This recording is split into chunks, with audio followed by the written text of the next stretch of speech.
Ce témoignage de Claire.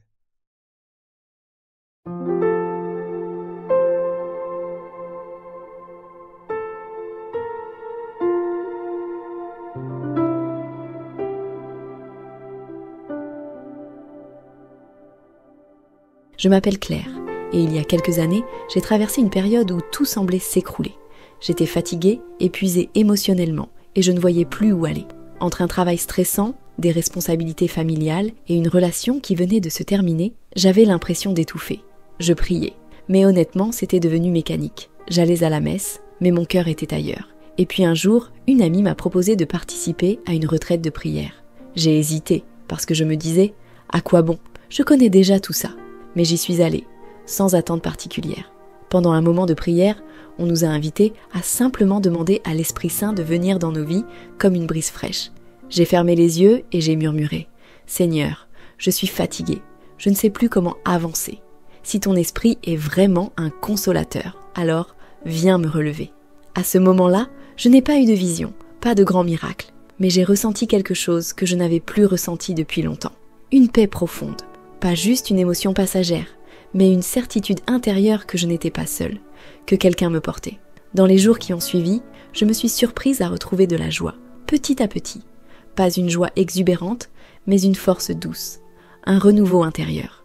Les choses n'étaient pas devenues parfaites du jour au lendemain, mais je savais que je n'avais plus à tout porter seule. L'Esprit Saint me guidait. J'ai appris à lui faire confiance, à lâcher prise, et surtout, à écouter cette petite voix intérieure qui me disait « Continue, je suis là ». Aujourd'hui encore, quand je traverse des moments difficiles, je repense à ce jour où j'ai laissé l'esprit agir. Et je sais qu'il est toujours là, prêt à souffler un vent nouveau dans ma vie, et dans la tienne aussi.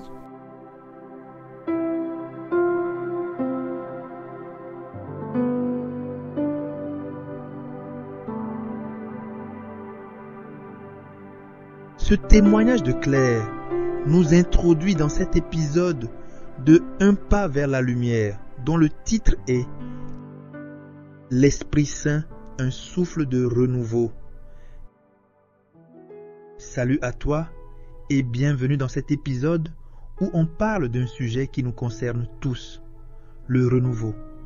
Parce qu'avouons-le, parfois, comme Claire dont nous avons entendu le témoignage, on se sent bloqué, fatigué, perdu. Comme si on avançait dans le brouillard, répétant les mêmes bêtises dont on veut se débarrasser. Mais la bonne nouvelle, c'est qu'on n'est pas seul.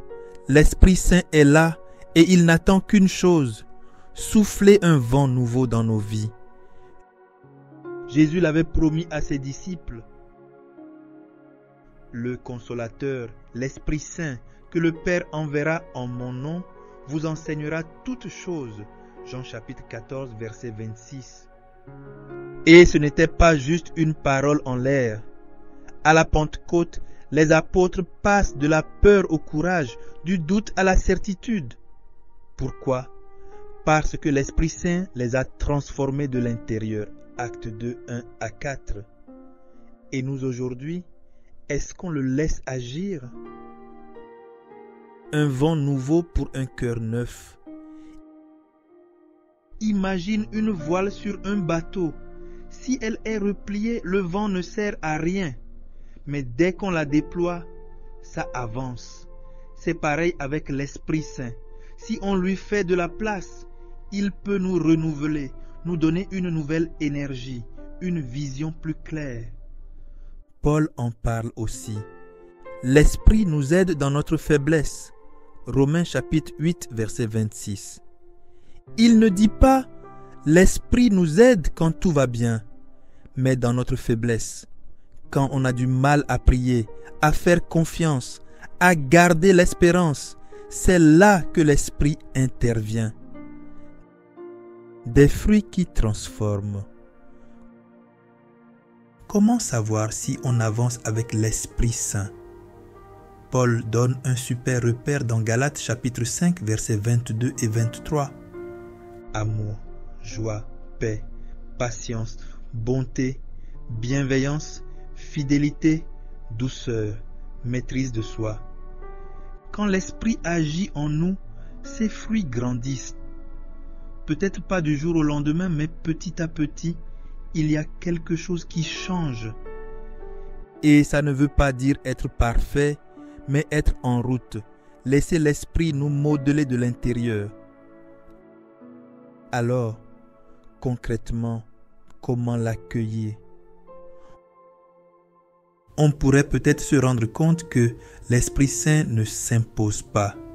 Il attend qu'on l'invite. Alors, pourquoi ne pas essayer ces quelques pistes? Priez simplement. Esprit Saint, viens dans ma vie, éclaire-moi, guide-moi. Lire la parole et laisser un verset nous parler. Faire confiance. Parfois, on veut tout contrôler. L'Esprit nous apprend à lâcher prise et à avancer avec paix, agir avec amour. Chaque geste de bonté, chaque pardon, chaque acte de foi ouvre la porte à son action. Un dernier mot pour toi. L'Esprit Saint n'est pas un concept lointain, c'est une force vivante qui peut illuminer ton quotidien. Il est souffle, feu, lumière. Il est le compagnon fidèle qui nous relève et nous pousse en avant. Alors, et si aujourd'hui tu lui faisais plus de place?